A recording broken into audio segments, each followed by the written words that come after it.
Here's the John Deere 7810 two-wheel drive tractor.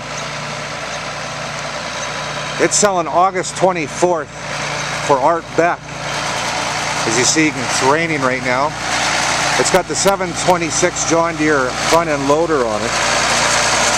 It's got 2,595 hours, 19-speed power shift, 4 hydraulics. It's got the Outback GPS. It's got the Michelin tires, and it's selling August 24th, a Saturday, in Yellowgrass, Saskatchewan, 2013. Go to MackAuctionCompany.com and get more pictures and details on this good tractor.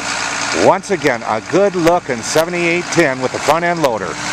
August 24th, 2013, right in Yellowgrass, Saskatchewan, just outside of Yellowgrass.